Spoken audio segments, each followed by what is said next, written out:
have to be careful now. I'm wired for sound.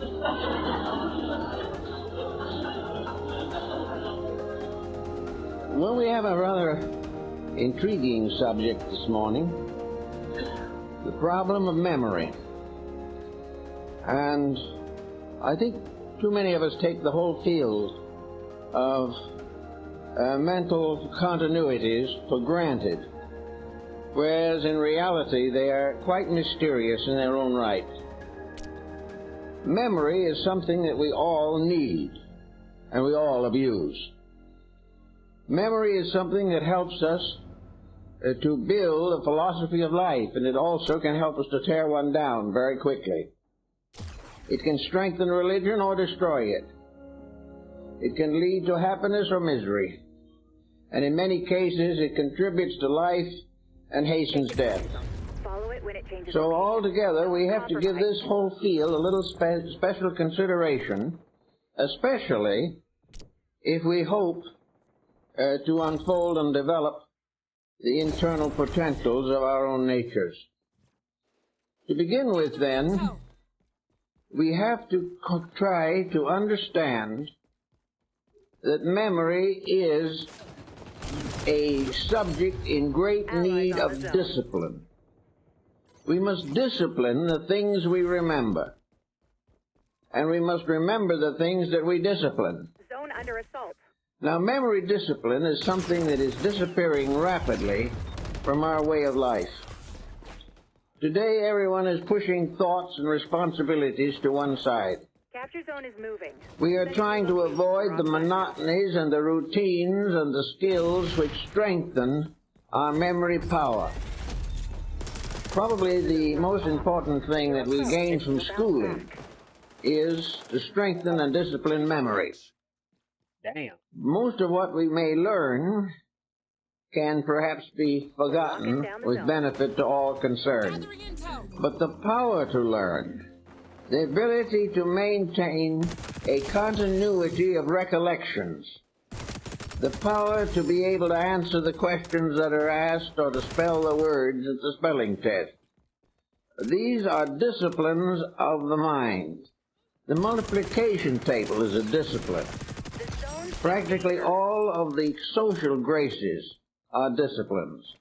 And where these disciplines are not severe enough, the graces become disgraces.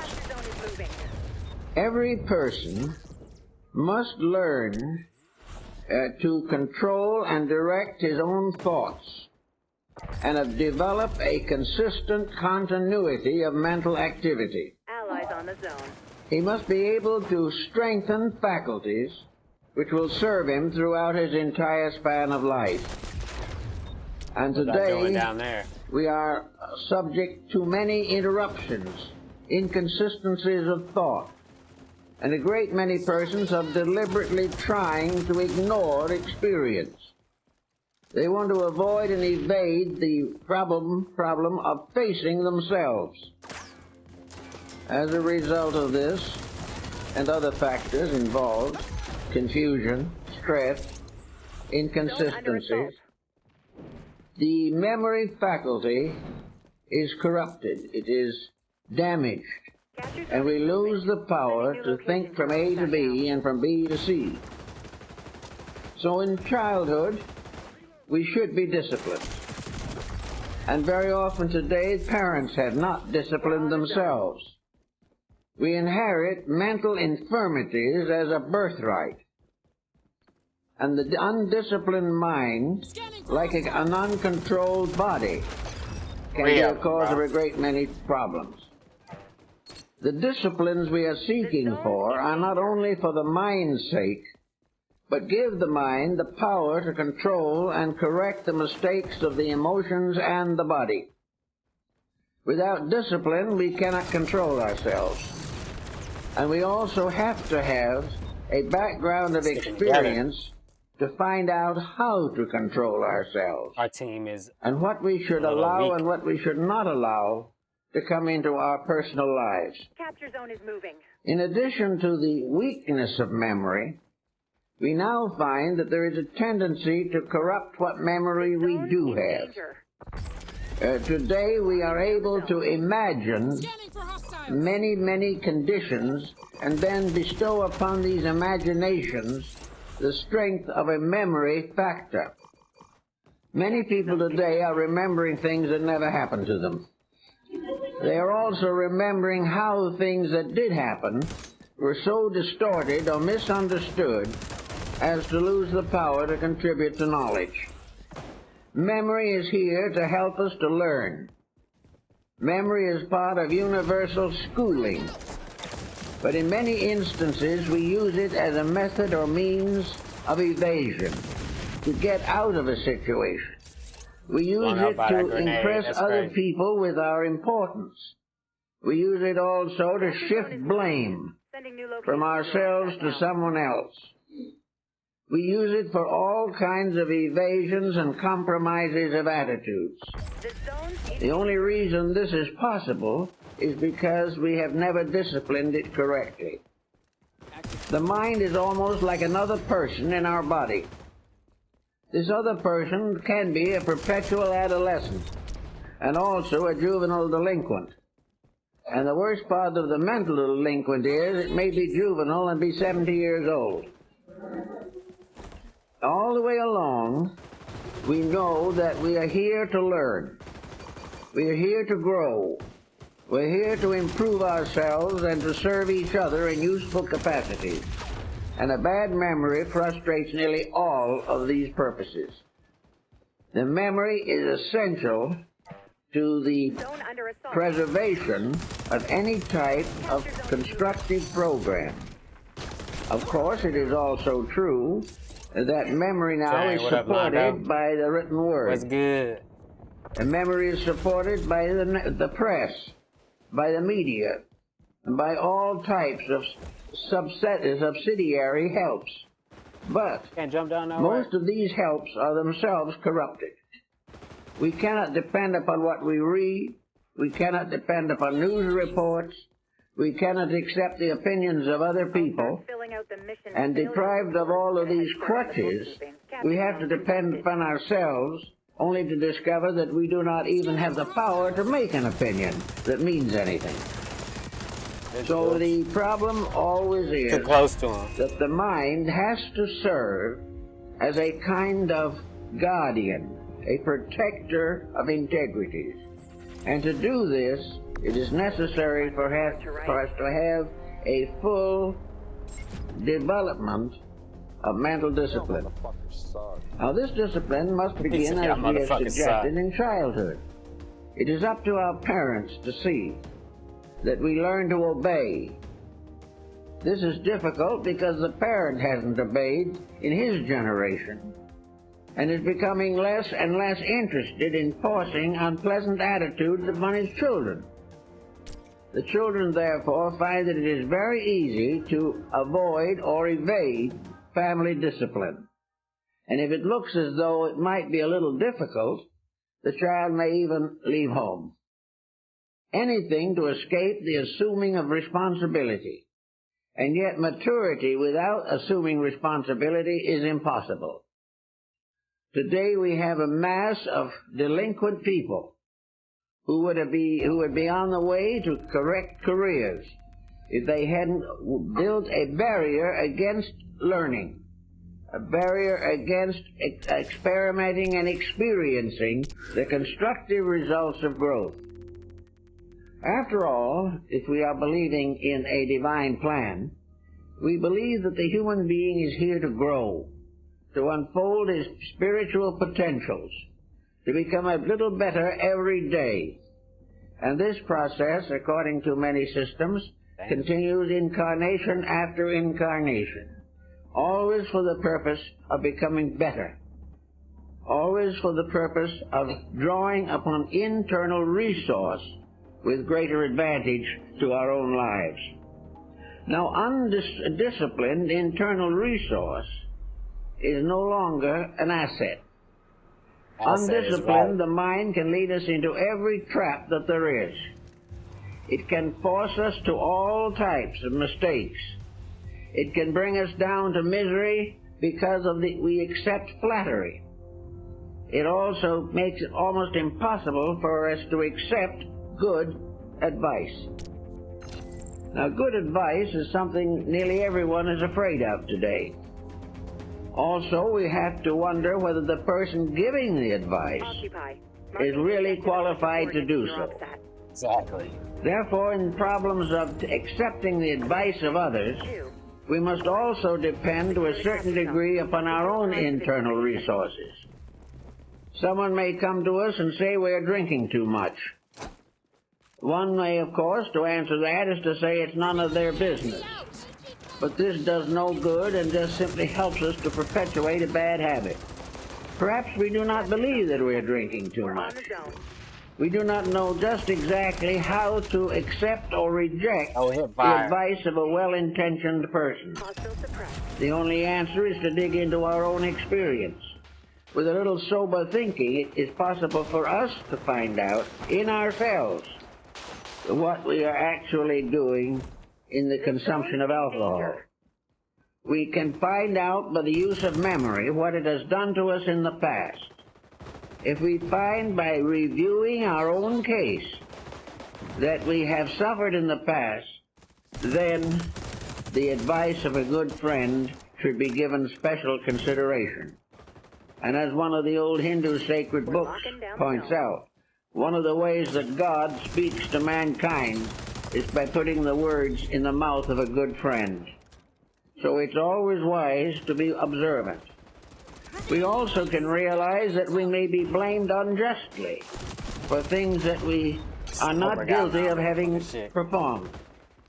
Here again only, our own memory can tell us what we did on all these different occasions, how we reacted to circumstances. Thus, it becomes possible to be a criterion over advice. We use this type of judgment on certain occasions. We go to the doctor's office and the doctor recommends a remedy, we take it and it makes us worse. We have a certain recollection of this experience and are apt to remind the doctor of the situation. On the other hand, there are happenings every day in which things are going badly and we ignore the evidence completely. Now, also memory has a certain censorship factor. How much of the things we remember are worth remembering?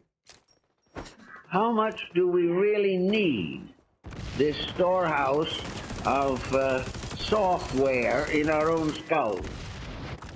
How much do we actually depend upon memory to strengthen character or allow it to weaken character? Most minds today are cluttered. They are completely a mass of conflicting concepts and opinions, many of which are no value whether they are true or not. It is necessary to try to find out how to clear the mind for the essential judgments of living. One of these problems, of course, one of the worst of these to face, is the problem of religion. Religion brings to the mind of the individual a variety of dogmas, teachings, creeds. The religious world is made up of systems of thought, backed by sages or saints or mystics, or unfortunately in our day, by a number of very shrewd businessmen. But actually, we may spend a lifetime studying a creed, only to find out before we come to the end of life that the creed was not correct in the first place.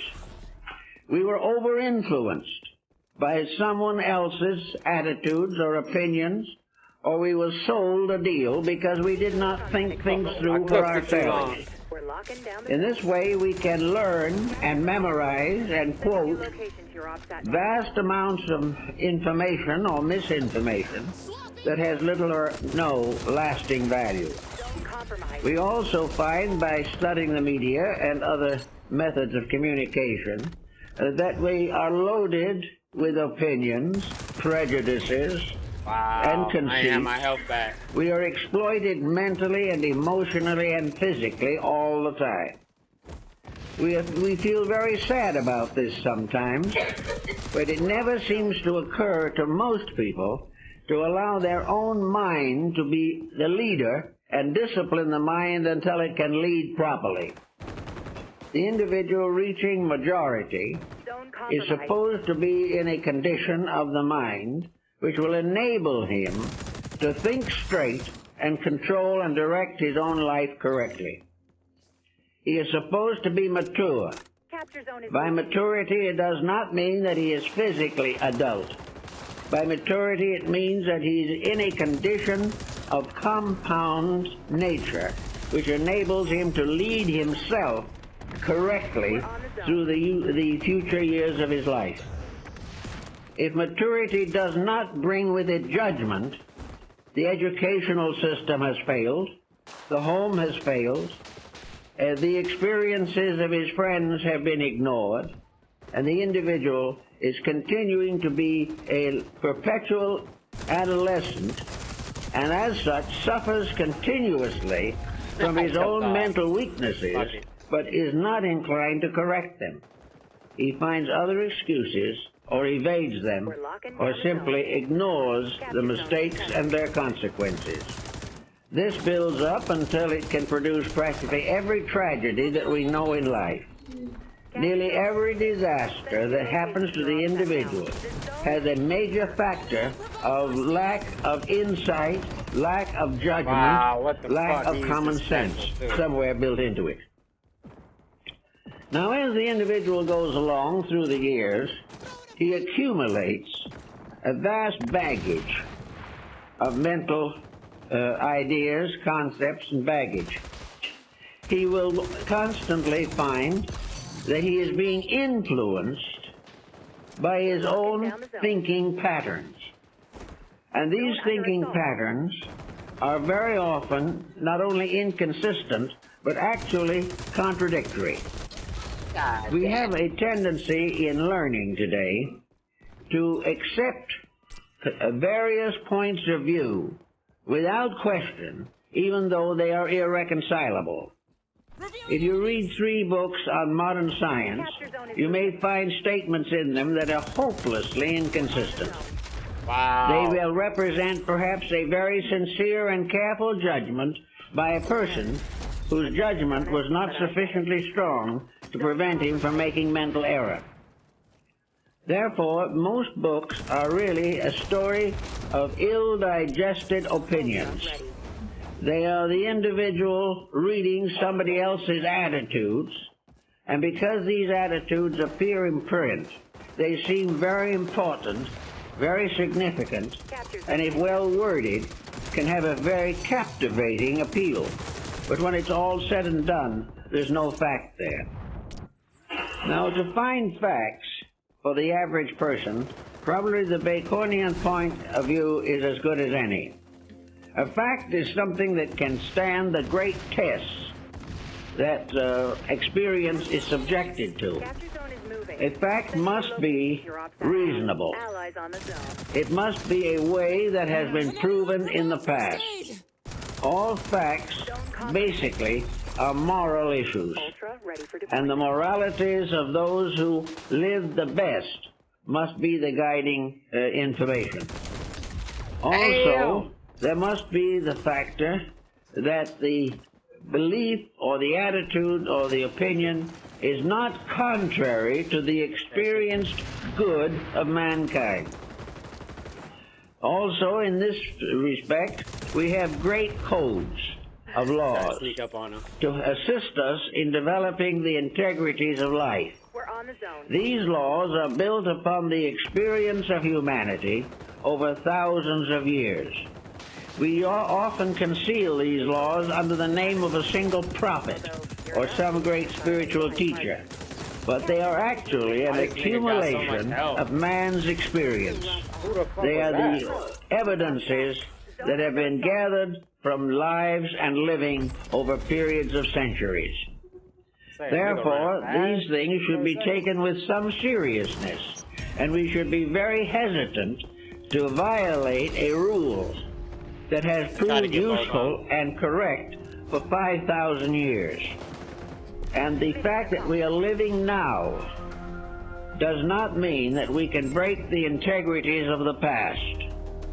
It should be that we would be stronger in keeping them. and perhaps adapt them a little more to our own current needs.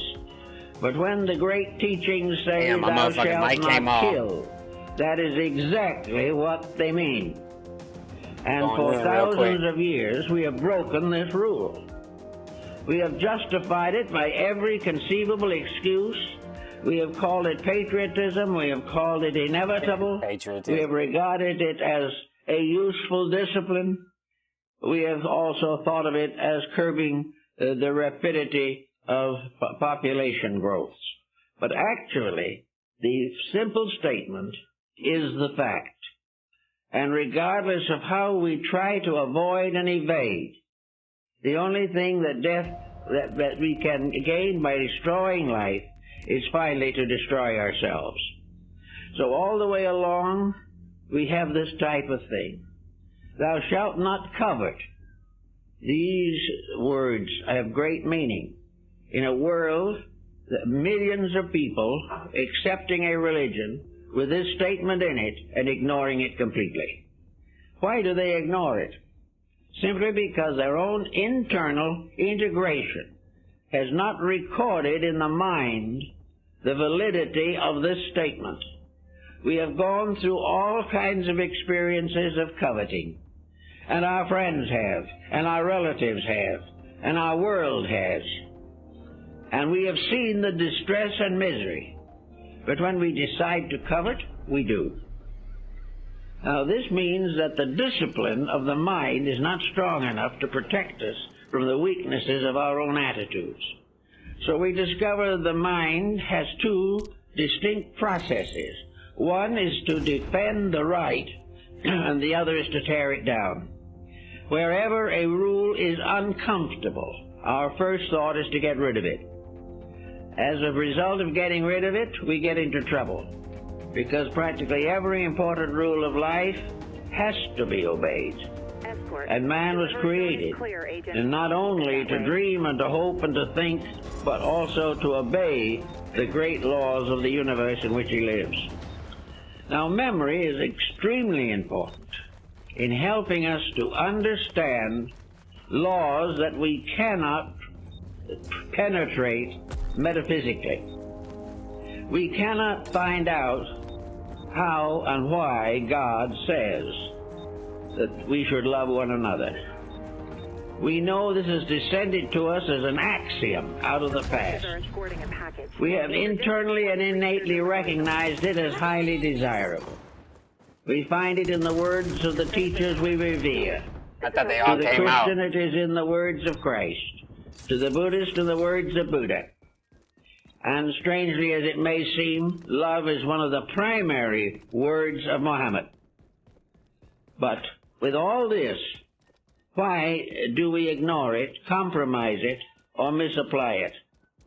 Because we cannot support the point of view with mental assurance. We have not the ability to quietly tune in upon the meaning of this word as we have experienced it ourselves. We are unable to The motherfucker with the grenade, though. the words from the deeds most closely associated with them. That's the reason why we have to say that the mind exercises censorship. That it gives us the Jumped out there too far. background, the justification. It provides us with the torch and the research necessary to prove that integrity is right and that compromise is a desperate mistake. Now, if that's true, we go along and we finally clutter the mind up thoroughly with everything you can think of. We clutter it with our opinions and our thoughts and our habits. We clutter it with all our various avocational interests.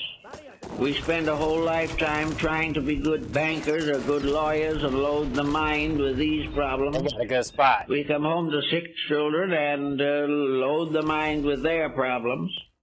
We also have troubles with our friends and take those on. And we watch the newspaper and try to take on the difficulties of humanity. By the time we reach middle life, we have a badly overworked mental structure. We are no longer in the position to control our own minds. We create all kinds of strange chemistries and interrelationships which we are not even constantly aware of. We do not know that we are thinking these thoughts. And if we do know they're coming through, we do not know where they come from or why.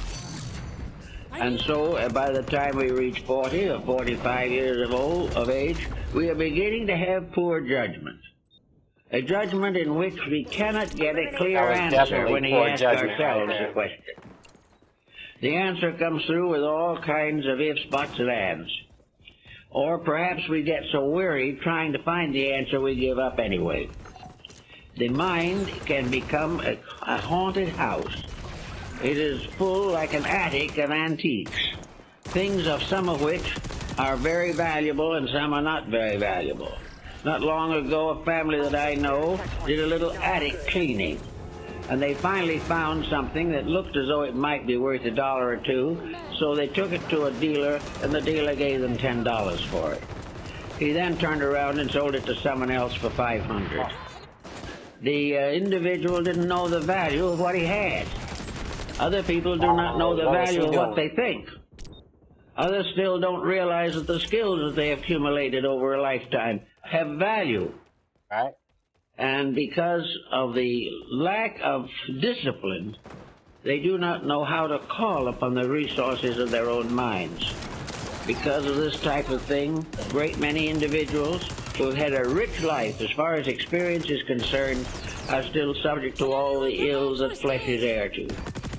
They do not learn the lesson. I was finna cook them niggas, bro. Now as we so grow older, we find that this mind becomes tired. It is weary of the mistakes that it is making, but does not seem to get around to finding out why it makes these mistakes.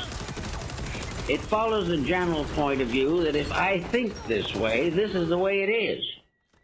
And we feel that freedom and liberty, emancipation, mean that our own thoughts are just as good as anyone else's. And if probabilities, a little better. And we also feel that while we may not want to accept the thoughts of others, there is every reason why they should accept our thoughts. All this leads usually to a rather lonely old age, because people just do not react the way we think they should. And the reason we think they should is because we don't think at all anyway. We just want them to and assume our own infallibility, although our minds have never been able to demonstrate it in any sense of the word. What the fuck was So by the time we go along, where the hell we did that begin come to be from? what some have called disillusioned. Disillusionment. We are tired of what we consider to be a life well lived, which nobody cares about or respects. Disillusionment means that we have gradually lost our illusions. An illusion being itself unreal, if it is lost, if we are disillusioned, all we have lost is something that didn't exist in the first place. Disillusionment does not mean that we are tired or disappointed in truth.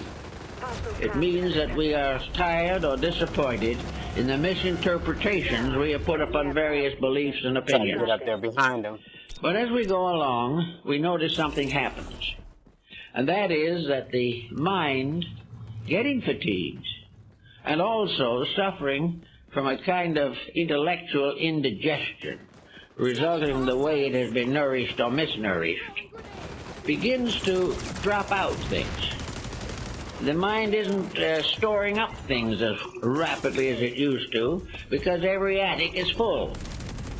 It is not learning more because it has not been able to digest what it has learned. And gradually we notice a process coming over the mind's own functions. And that is that the memory continuities break down. And gradually we begin to forget. And this forgetting generally begins by forgetting unimportant things. The mind begins to censor itself as much as it can in its debilitated state. It says to itself, I know that somebody phoned yesterday but it wasn't important, so I can just forget that.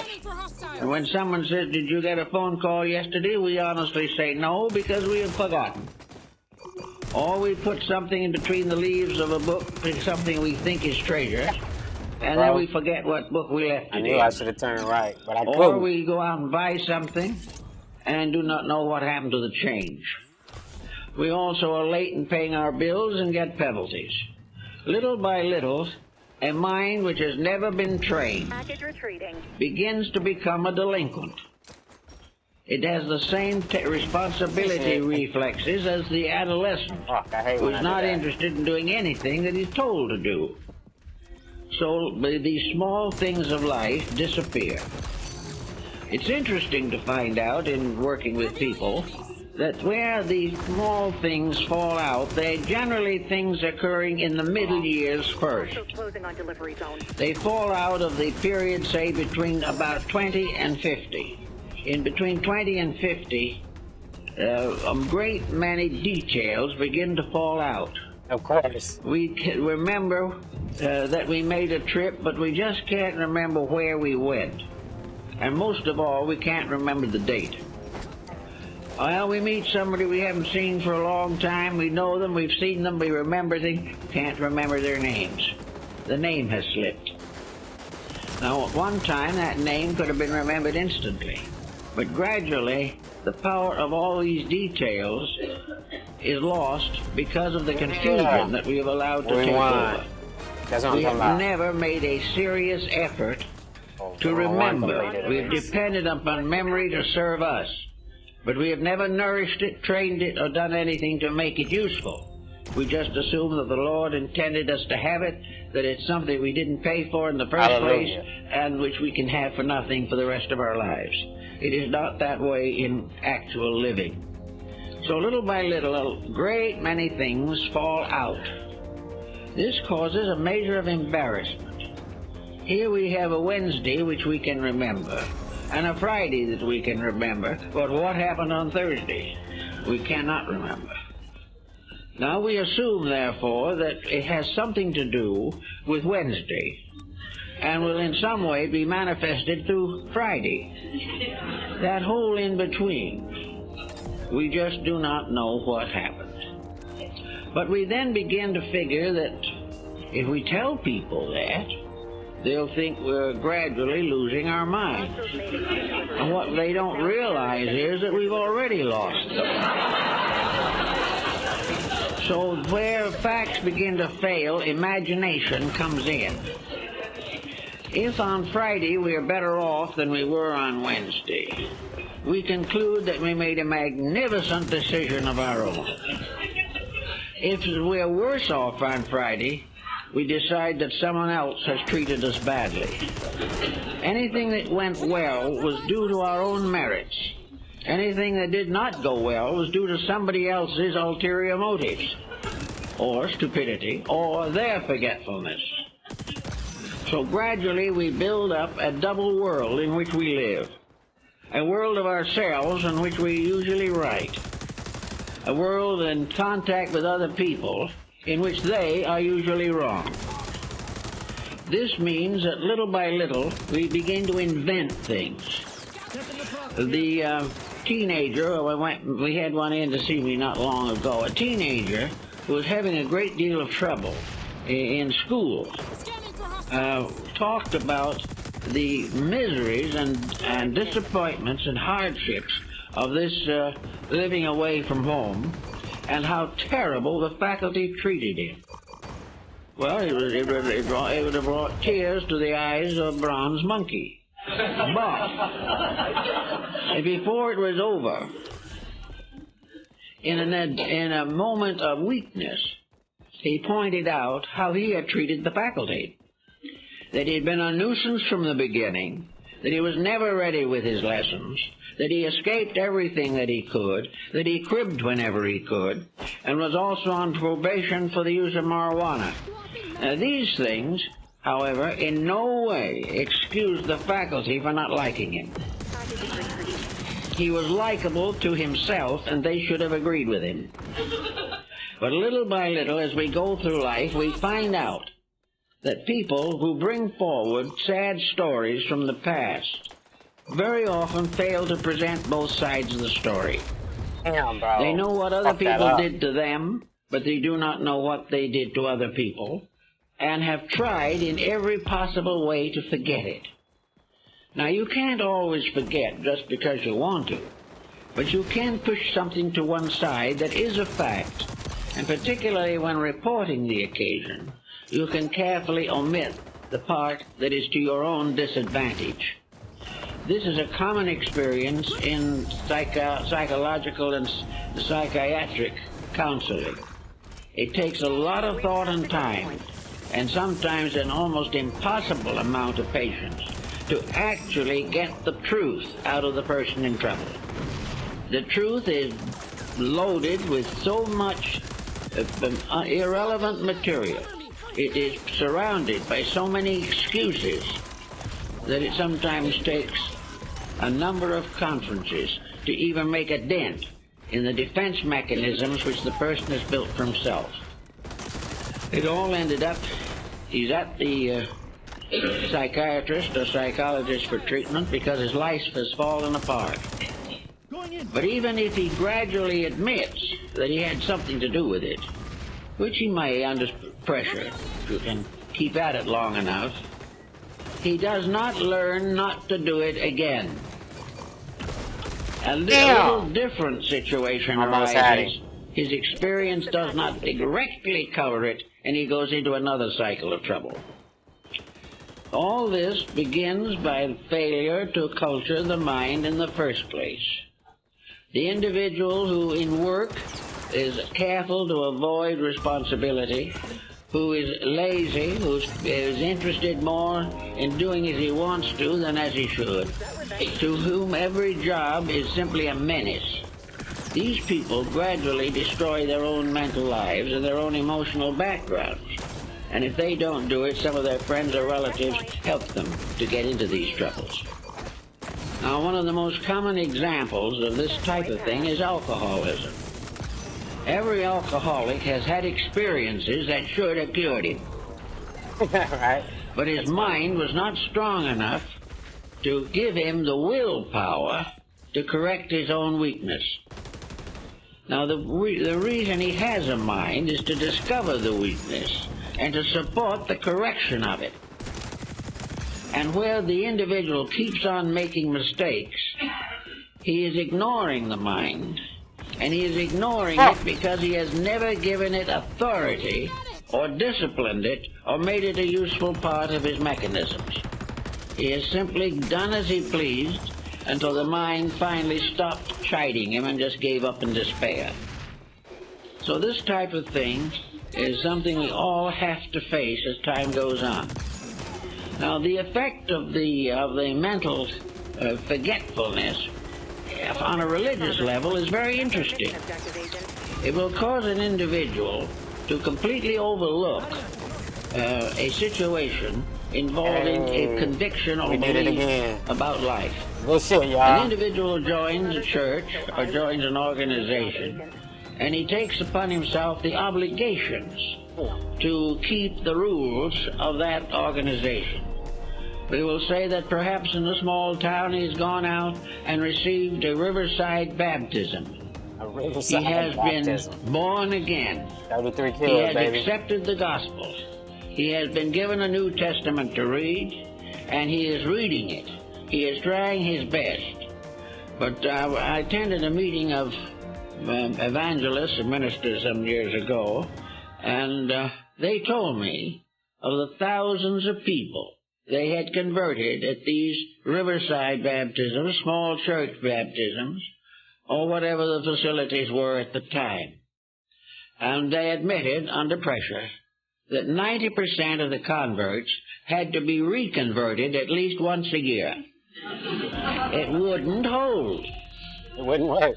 Now, assuming that a spiritual dedication to the service of God and truth is about as powerful a self-dedication or a self-enrollment in a faith that it's possible to imagine. In the presence of God, in prayer, surrounded by believers who are doing everything they can to inspire this penitent to improve his life, and with his own promise, his most sacred promise, that he isn't going to make these mistakes anymore. In 6 or 8 months, he's right back where he was before. The alcoholic is drinking again. The immoral person is back in his habits. The shaky home is back shaky again because the old miseries and troubles come back. Why? Because actually the individual has not given discipline to his own life. If he had even done such a common everyday discipline as going to work every day to earn his living, he would have had a little strength. But of course, if he did have to work, he objected to that, resented it, and could only dream of the time when no one could tell him what to do. Right. So all this situation led to a failure as far as trying to get the individual's inner resources to work to help him. Now, as we grow older, as we say, some of these experiences begin to get a little weaker. And nature has one habit that is rather interesting. It weeds out those occurrences which most deeply impressed us. These it holds on to. The others gradually fade away. Now, the fact that we retain that which most impresses us does not mean that we will retain only that which is most useful to us. Almost anything can be among those points that are remembered. Some of them are very bad. Not working. That dude is not dying. What the statements fuck? of delinquency and the consequences thereof. But they were positive, remembered factors in our experienced life. Often these factors are not very fortunate. Very often they are tragedies, or sorrows, or misfortunes. But if we thought for a moment, we'd realize that nature has weeded out those things which could have been of great value if we had understood them. And also that they are still being brought back to us for consideration, because maybe in a whole lifetime there were 20 occurrences that were remembered to the end. And these are the ones that had the big message. And really all of them involve suffering. The individual finds gradually that he is being reminded of the failures in himself. And these failures in himself come back to haunt him when other things are no longer remembered. Childhood memories are very often remembrances of mysteries, things happening that affected, but the child never knew why or how or what was happening. The young person was told to do things that he did without understanding. When he was in trouble, he wasn't instructed. When he needed information, he didn't get it. And all these things gradually resulted either in despondency or rebellion. So we have children that sink into themselves because they do not understand life and there is no one to talk to who really wants to help. Then there are those who are catered to until they're spoiled. All of these different conditions will show lack of judgment, and in the small child, the judgment rests with the parents. And if the parents neglect the child, the adult, from when that child grows up to maturity, is deficient in moral and ethical values. And this goes on and on and on. Now, what happens? What is all this memory business about anyway? We are going to lie down one of these days and rest, as they said, with our fathers. What happens to these things? Does memory die with us?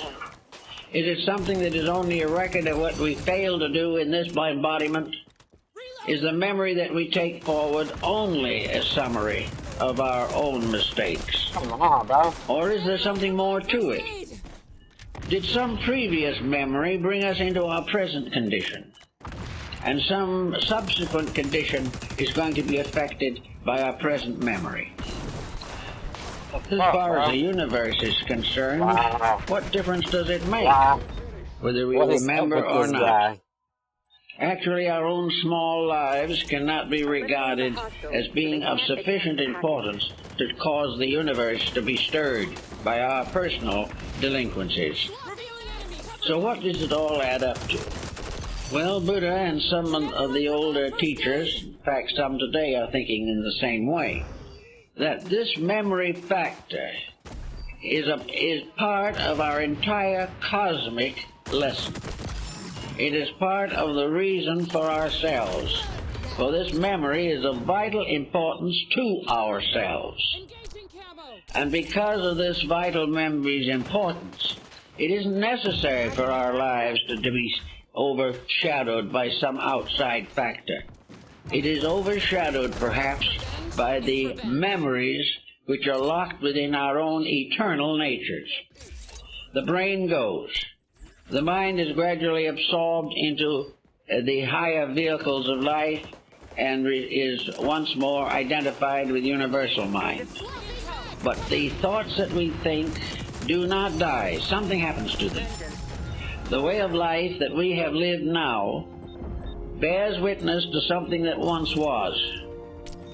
If we come into this world with a dream, it's because we went out of the world before with a dream. If we come in with a nightmare, it is because we brought a nightmare with us. And what was the nightmare? It was the carelessness, thoughtlessness, selfishness of previous embodiments uncorrected. There is no solution to the problem of the human being except personal reformation. The activation of those powers within the self by means of which we can bring life into pattern and order. Everyone has a certain amount of memory, a certain amount of experience knowledge. In some cases it is comparatively slight. In other cases it is more highly advanced. But in everyone there is something that can contribute to the rectification of character. So we come in to the present embodiment without any conscious realization of what we were before. But today, while we are here, from day to day, we gradually lose realization of the earlier years of our own lives. The weakness of our own minds results in a kind of forgetfulness. We forget what we have never learned, but we remember that which is most deeply etched upon memory. That's the reason why nearly all of our arts are more highly developed than any other branch of learning. This is because arts were with us from very ancient I'm still times. on Xbox, so I gotta redo it. We had arts before we had languages, that is, written languages. Whoa. We had arts long before we had really sciences. in the corner like that.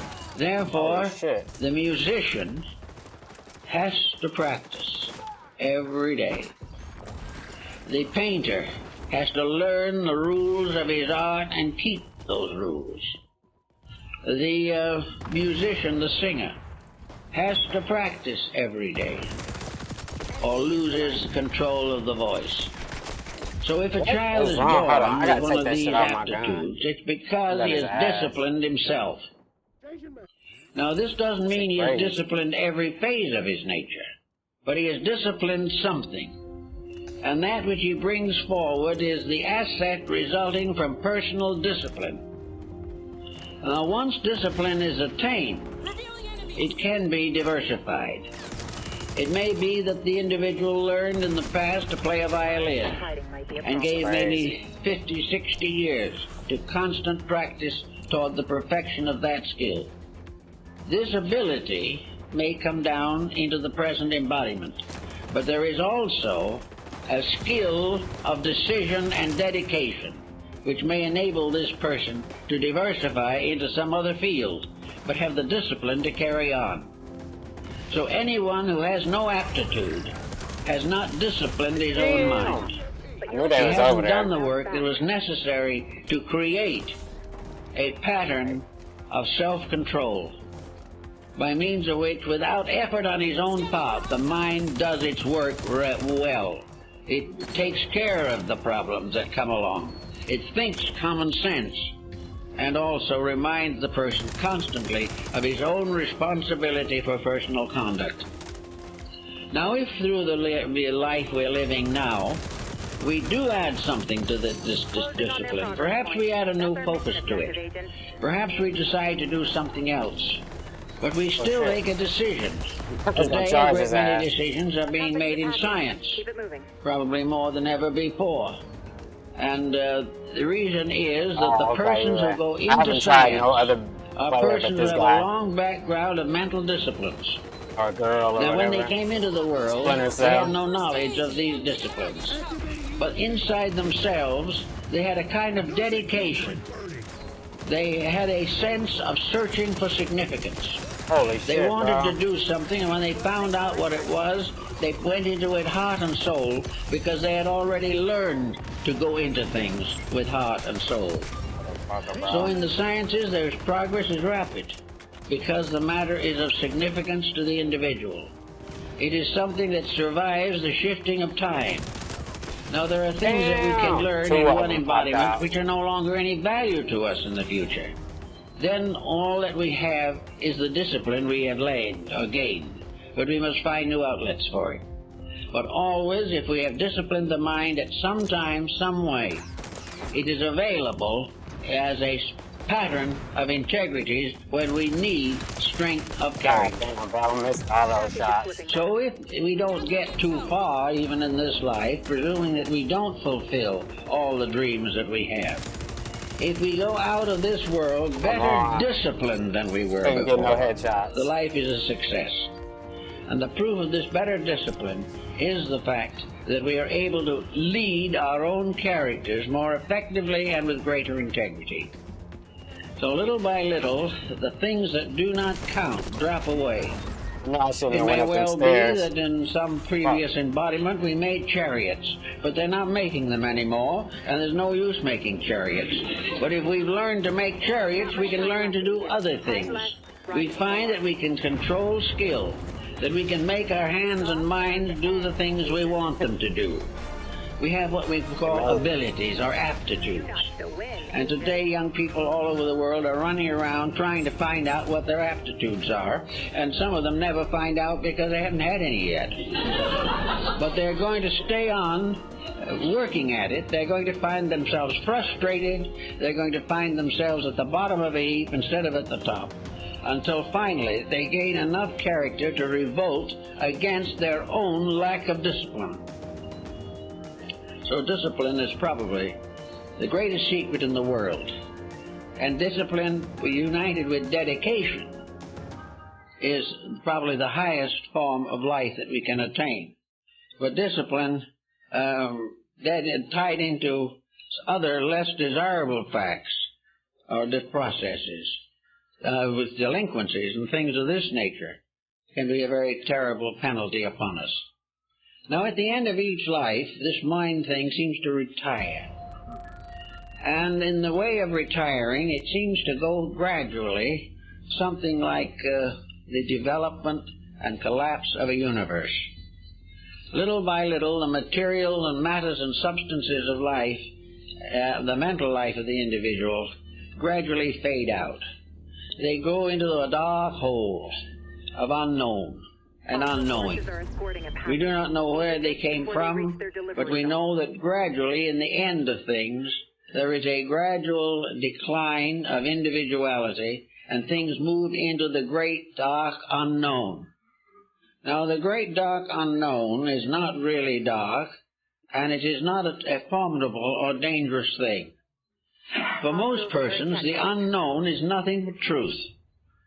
Most people just don't know about it. The unknown is strange because we haven't experienced it.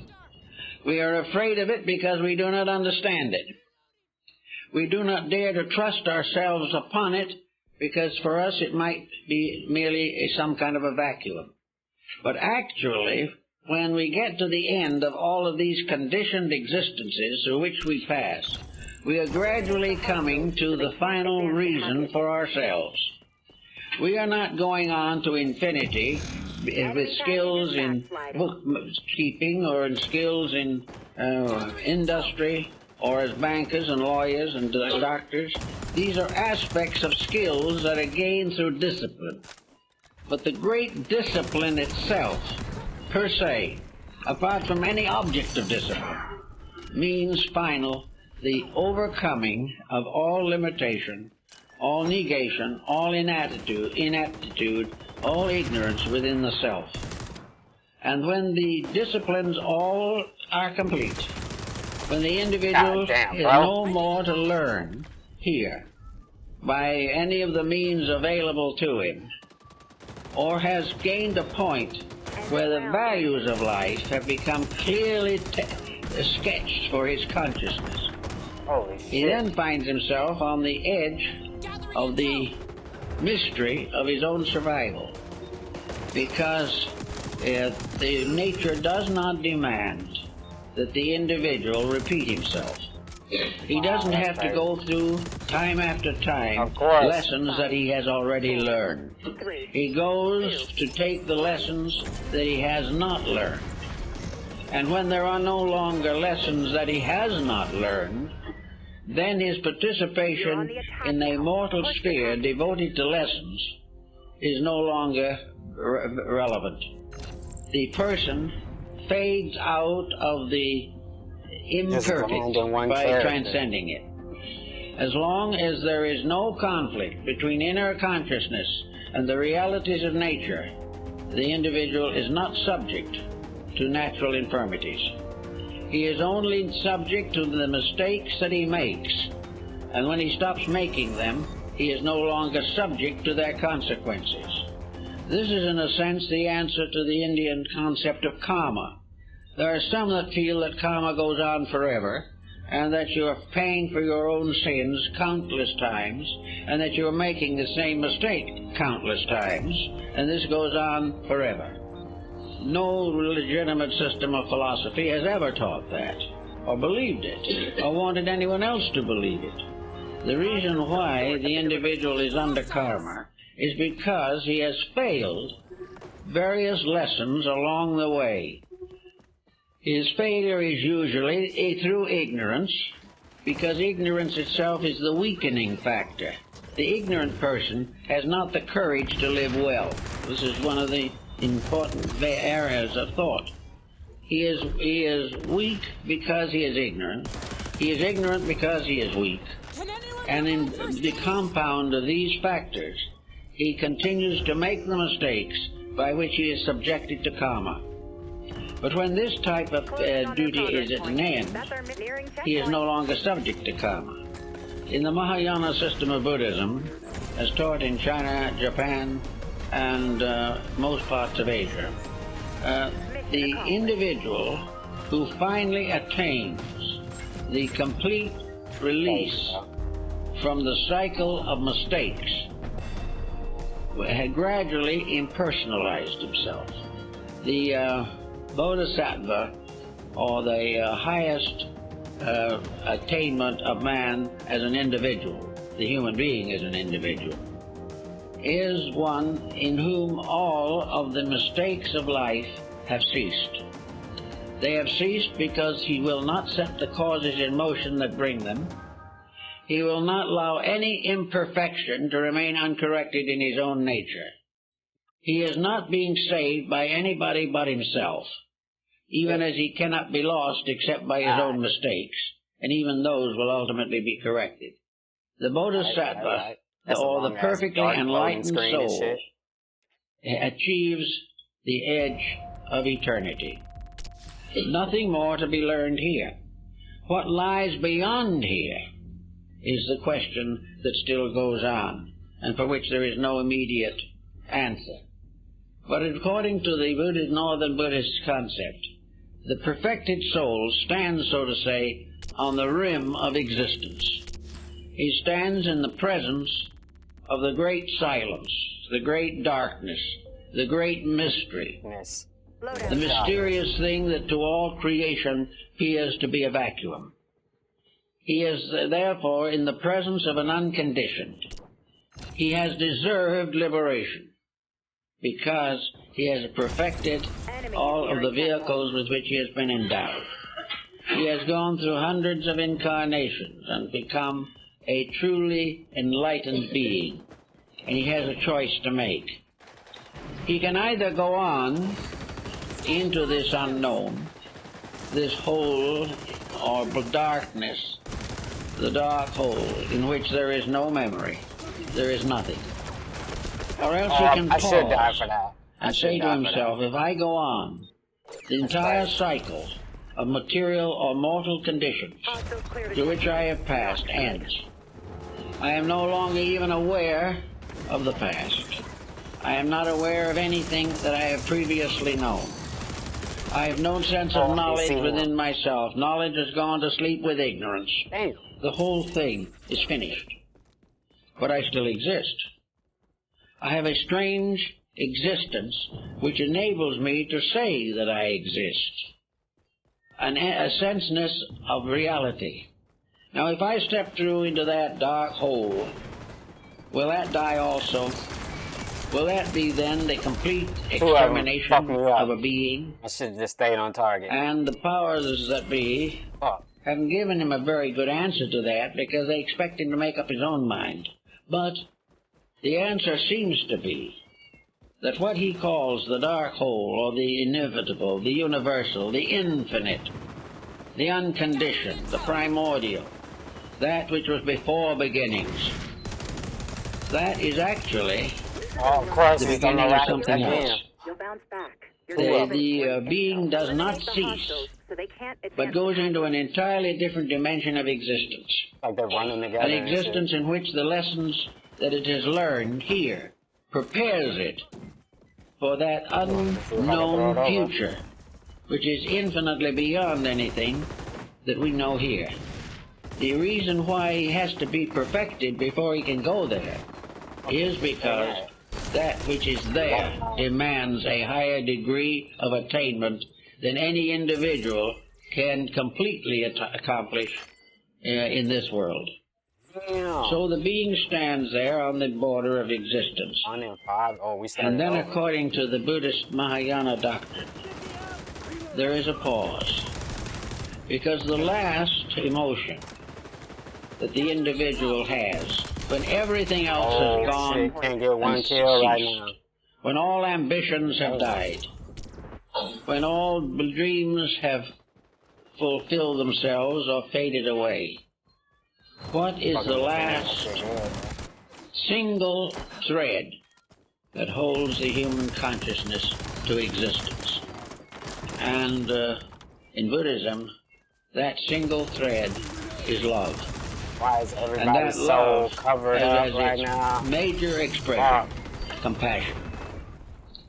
The Maitreya Buddha, the Buddha to come, or the Buddhist state in man to come, is called compassion.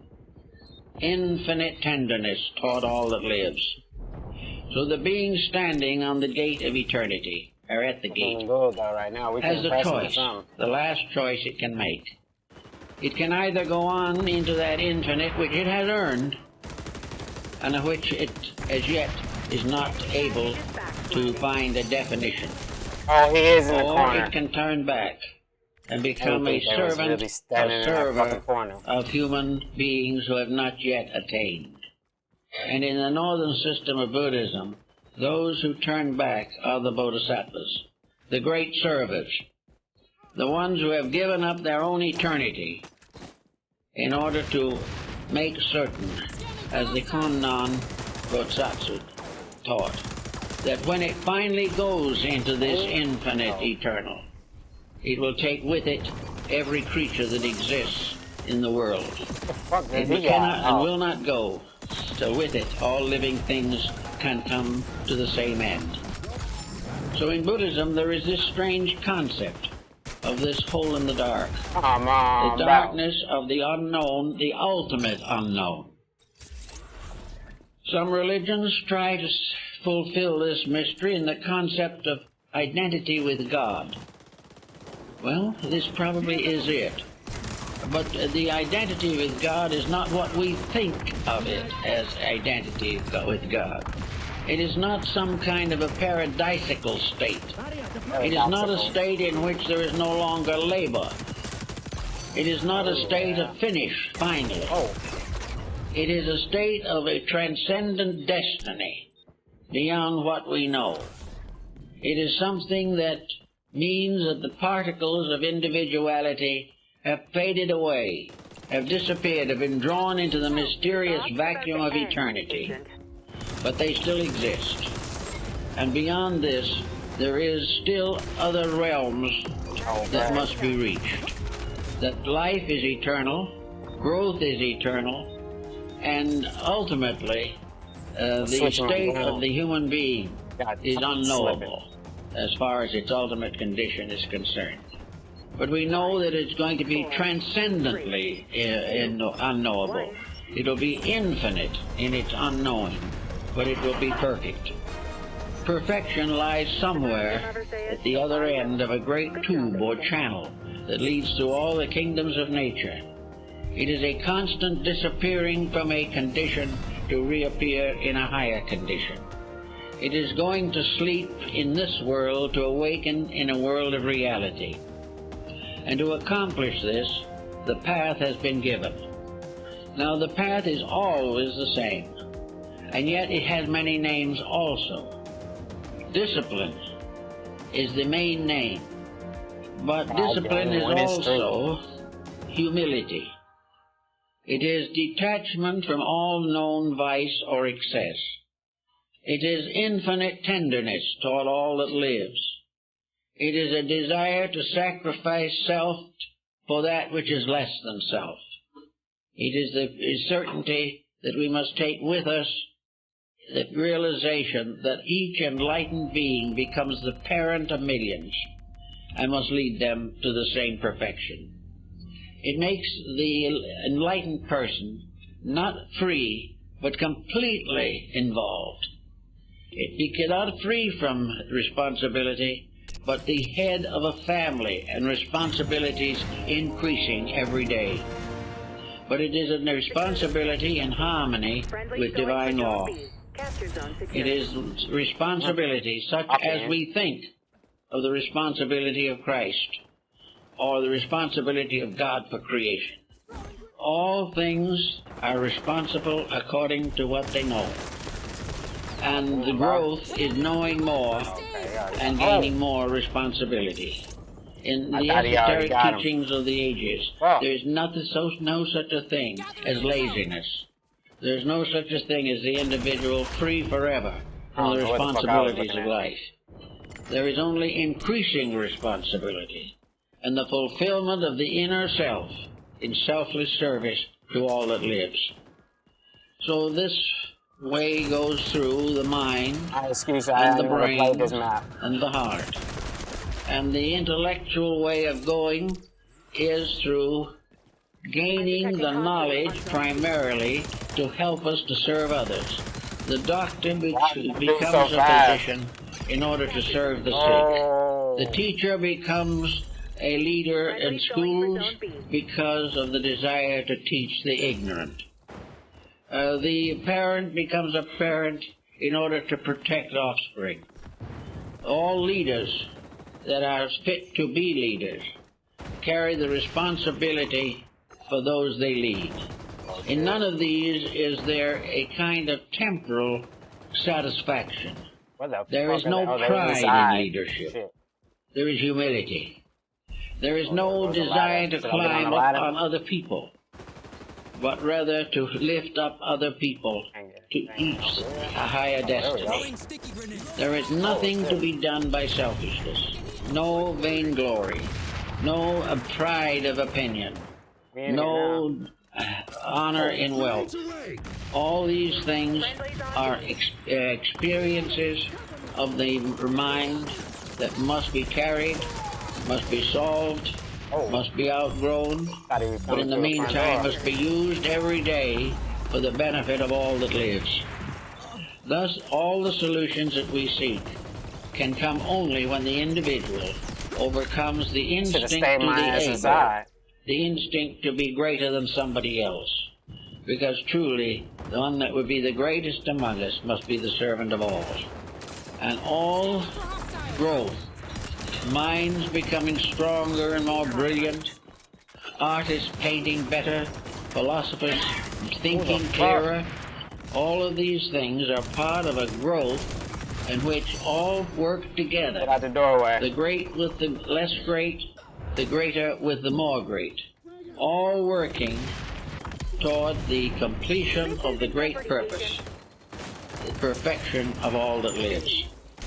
And we all have the chance of having some part in this story, some participation in this great pattern of things.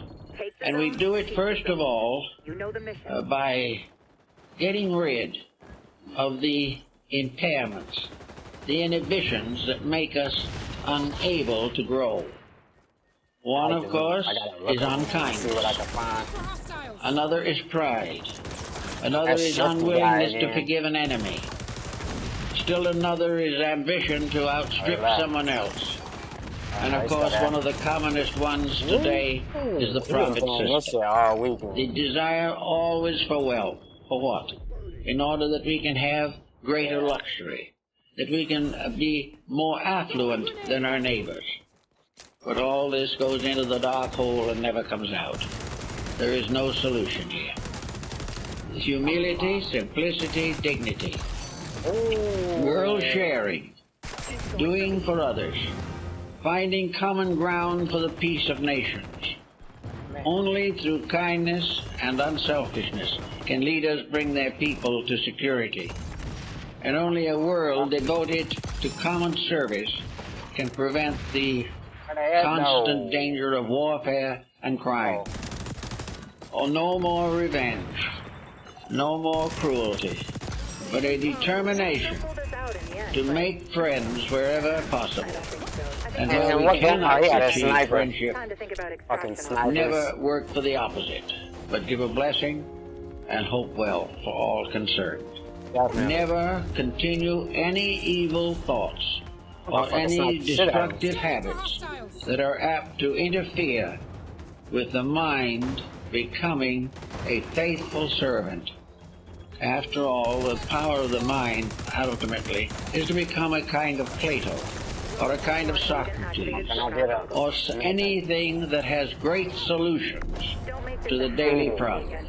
The mind becomes the leader of the life of the individual by proving what can be done and why.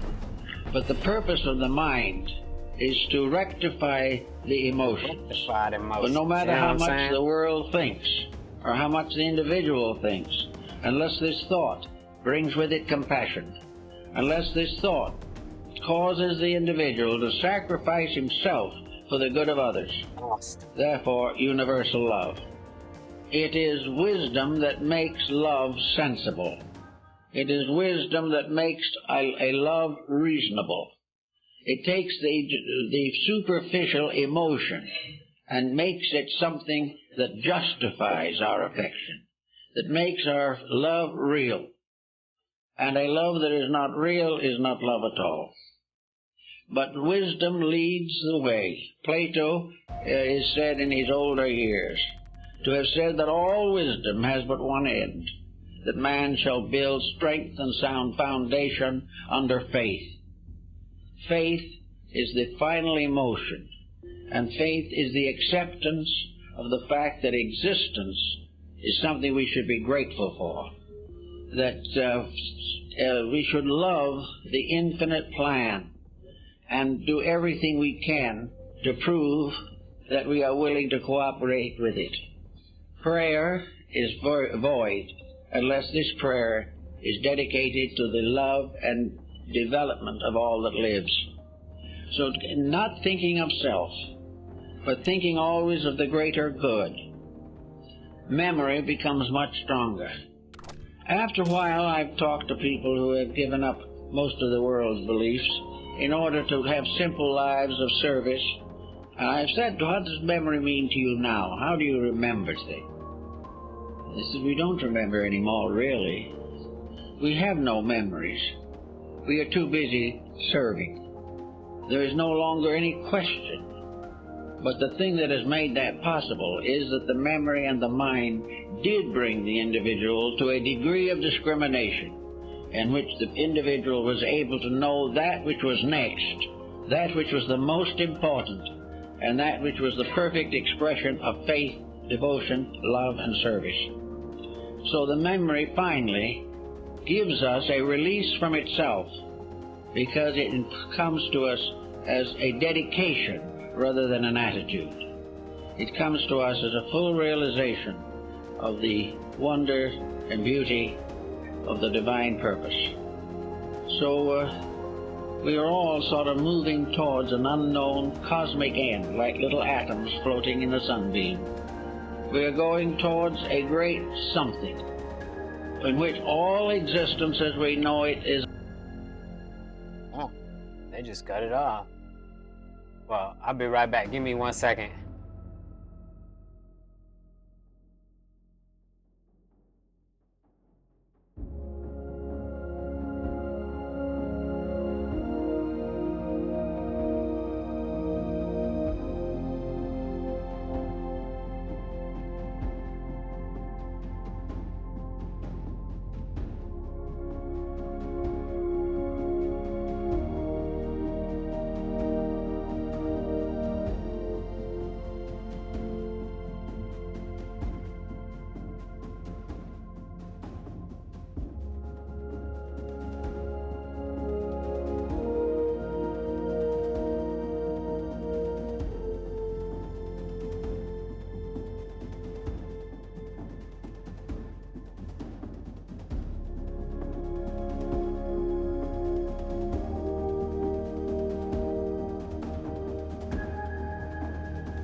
Yeah.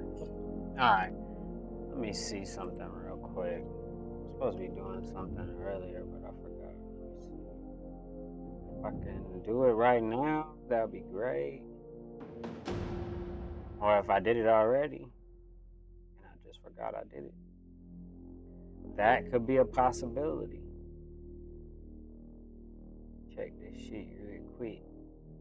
I did it already, but not like all the way. So let me take a couple minutes to do this shit real quick. Matter of fact, let's find something.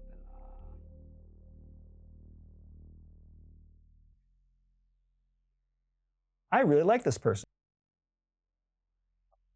Before we get started with that, you know, I'm trying to watch it too. Shit. So hold on, let me get at least a couple of these.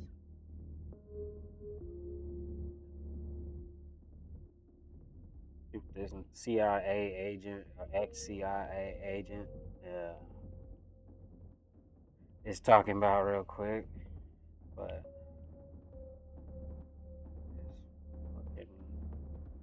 I got something I'm trying to do real quick. Hold on. Damn, just messed up. That interview with the vampire came out though, for real. So I don't know if y'all watch that shit, but it's a TV show. Yeah. I'm trying to make sure I'm able to watch it. I don't get to watch a lot of TV. I could, I really don't. I just choose not to, but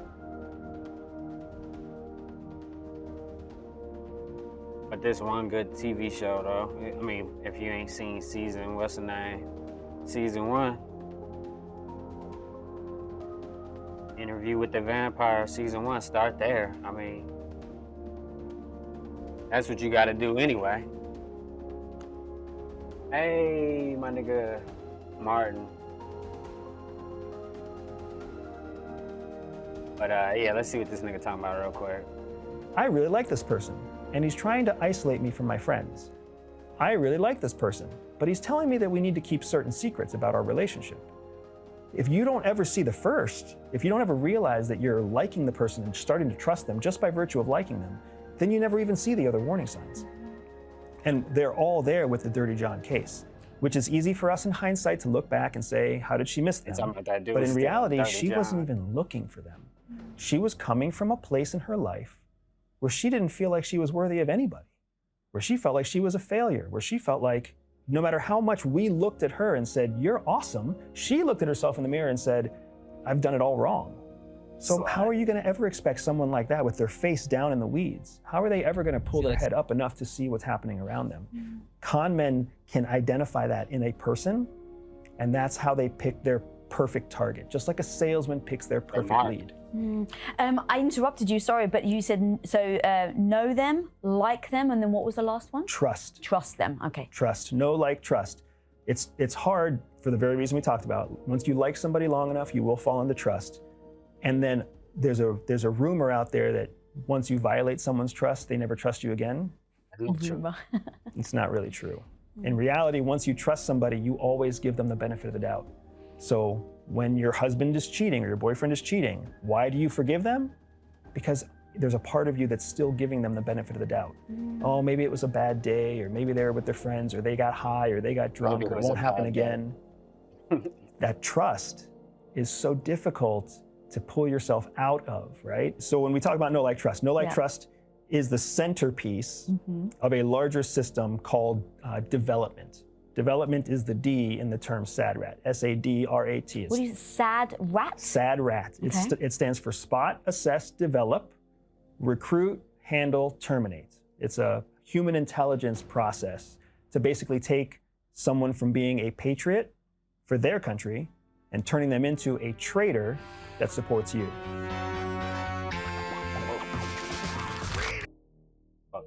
When you have, like I said, this is a CIA, ex-CIA agent. But yeah, it should be interesting and compelling sometimes, you know what I'm saying? I mean, and he got curly hair, light-skinned nigga, so I'm trying to support motherfuckers that look like me. You dig? Alright, whatever. Like I was saying, you got some cool shit. What the fuck you talking about this time? Oh, toxic relationship. I was finna watch this shit anyway earlier. Matter of fact, let me get right. See what the motherfucker CIA, or my bad, ex-CIA agent got to say about toxic hoes and shit. have two opposites that approach in a when you have two opposites that approach in a healthy manner, you have the combination for a super couple. But when you have one person with malicious intent approaching one person with vulnerable, honest intent, now you have a recipe for quite the opposite. And so, I mean, the story gets even worse if people don't actually know what happened. So the daughter is the one who's very suspicious, right? You said they went and hired a private detective. All this starts coming out. He's got a criminal record and things like that. And then one day, that shit funny. So the mum eventually tells Dirty John, hey, I don't want to be with you anymore. So one day, the daughter, Tara Newell, I'll just read this to you, had gotten out of her car in the parking garage of her apartment building, opened the door for her dog to hop out on August 20th, 2016, when suddenly she found herself in a fight for her life. He grabs me by the waist and he looks me in the eyes and says, "Do you remember me?" She said he began stabbing her with a knife, and this is a quote of hers, "But I am not aware that he's stabbing me because the knife is in a Del Taco bag." And she just thinks that he's punching. I seen this shit already. That shit is crazy. Hold on, let me see this. Let's see what the fuck else he got in this shit. Cause I seen some shit that was, oh yeah, Russia. Let's see. American weapons cannot be used to attack inside sovereign Russia. The UK has never been very express on this. They're still not very express on this. But the general understood agreement that was struck yesterday between Lord Cameron and Zelensky, or this week between Cameron and Zelensky, was that these Storm Shadow missiles specifically, I mean, if they make their way into sovereign Russia, that's okay, right? Why would the UK let weapon systems in the UK be attacked, go into sovereign Russia? Why doesn't the United States want American-made weapons to go into sovereign Russia? It's because the United States does not want Russia to believe they are being intentionally degraded, attacked, reduced from outside. If they want to have a wall at Ukraine that we defend the wall, that's one thing. It's completely different to go into and across the border. Zelensky's been attacking across the border for over a year. If you can't keep your own country safe, what is the point of going into the other country? The only reason you attack into the sovereign country on the other side is essentially to create and foment. Well, in a war, you want to degrade the manufacturing, you want to degrade... Ain't nobody trying to listen to your motherfucking ass. Who the fuck is that dude, man? Get the fuck out of here with that shit. Nah, no cap for real. I ain't come to see that dude talk. Hold on. Let me see. Hold on. Let me see what this nigga said about narcissism and shit. The telltale sign for somebody who is antisocial personality disorder, your psychopaths and your sociopaths, the biggest thing is that they lack empathy. Mm-hmm. Empathy is the thing that makes us so that we can relate to somebody else's feelings. Different than sympathy. Sympathy means that you hurt and I'm sorry that you hurt and I'm here to give you my sympathy, but I don't feel your pain, right? Empathy means you're hurt and I can put myself in your shoes and I can feel some of your pain, right? When you are with a partner or when you have a love interest or you're dating somebody or it's your child or it's your parents, when they don't feel empathy, they can't relate to your feelings, that is a big telltale sign that you might be dealing with somebody who's on the spectrum of antisocial personality disorder. Another major indicator is that they don't believe in the rules of conduct or the rights of others. They don't believe that people are equal, right? So they have certain rights and you have lesser rights. So they have a right to privacy, but you don't. They have a right to knowing how much money is in the bank account, but you don't, right? So they have this discrepancy in how they believe what they're entitled to versus what you're entitled to. How would you test somebody subtly to see if they're like that or not? I like the way you're thinking, because that's exactly how you find out whether or not the person you're suspicious of deserves that suspicion. Or So Sam, that's funny. No Diddy. Yeah. Sam is funny. Like I said, I just went to the movies with him the other day on his birthday. whether you're just being paranoid. Crazy. You have to test them. So one of the best ways to test somebody for empathy is to make an unpredictable or unpredicted change. Just change something, right? If you all agreed that you're going to go to dinner on Tuesday night, cancel dinner on Tuesday night and recommend let's go Wednesday instead. Crazy. If they roll with that change easily, and if you test them more than one time, because one test by itself isn't really a test, right? It's a test over days, weeks, months. If you can make changes and they can accept those changes gracefully, then there's a very good chance that you're dealing with a normal, rational human being. If you start making changes and then they start guilting you or accusing you, or if they start getting angry, if they have volatile emotions that are in line with the changes that you're proposing, it shows that they already think that their time is more valuable than your time. Which now is an indicator that you're either dealing with somebody who is immature or you're dealing with somebody who is on that spectrum of personality disorder, whether it's narcissism or whether it's antisocial behavior. But if they can't handle change, it's a good sign that you're not dealing with somebody who sees you as an equal. Can't handle change. I'm a narcissist. Oh shit, why the fuck? Scanning for hostiles. Wow.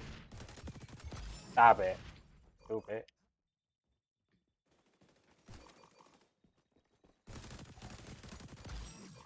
Oh shit. Oh shit. Get the fuck out of here. Oh, stupid. Oh, that was a nice juke, too. Stop. Holy shit. Fuck. That's tough. Capture zone contested. Whatever. I'm in the motherfucking space. Oh, shit. We here. We made it, man.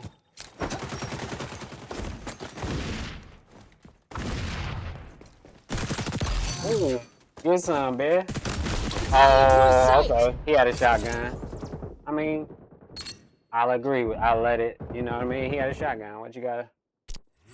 Can't complain about that. Nigga had a shotgun, bro. Changing mags. That's my guy. Oh shit. Scanning for hostiles. What the fuck? Okay. Is that 2 separate rooms right there? What the fuck? No, it ain't. So how the hell the dude didn't see him when he went in there? This ain't bots. This is all humans. What the fuck?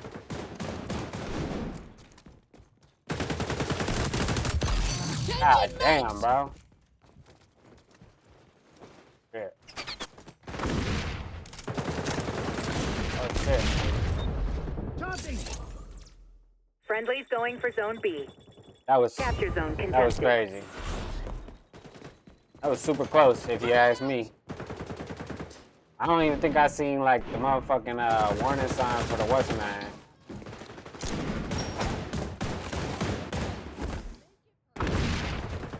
Oh god, I got stuck on the wall, bro. I thought the motherfucker was on my team coming up them stairs, bro, for real. Alright. Thought we was going up there together like a team and shit. Apparently not. Gathering intel. Apparently not, bro. This is a rough op, but you're a pro. You'll bounce back. I gotta see that from his angle. You know what I'm saying? Ooh.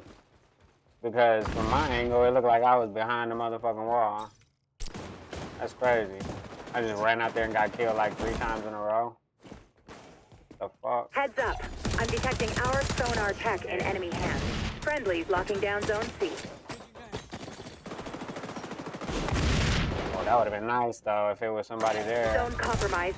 Allies on Fuck, B. he upstairs. Damn, it was like 3 of them. Trying to get on my lone wolf shit. I can't get no kills like that though. Think this really kill and shit.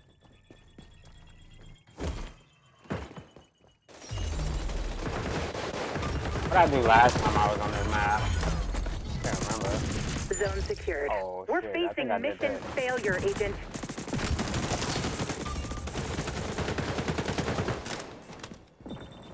Zone B compromised. They come from behind me, I'm finna be mad. Zone contested. Capture zone secured.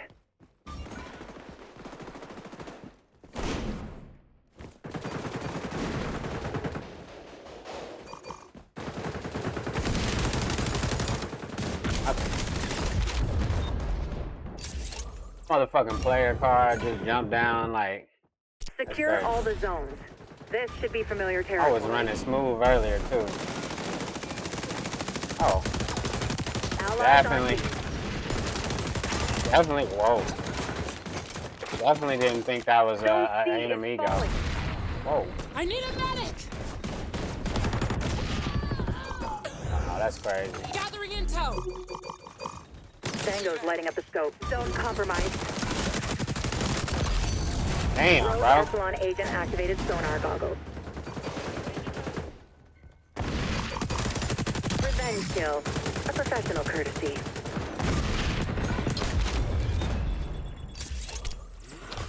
I don't know what gun that was, but that, I'll start take filling it. out the mission failure report. Get a head start on the bookkeeping. Throwing frag.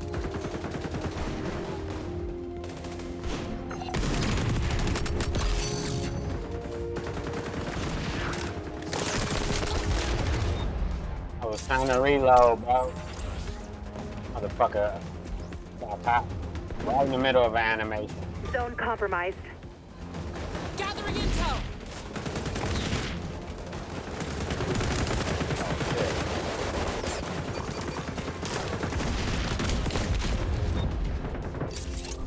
This'll be a fun report to write. I tried to get a kill before at the end.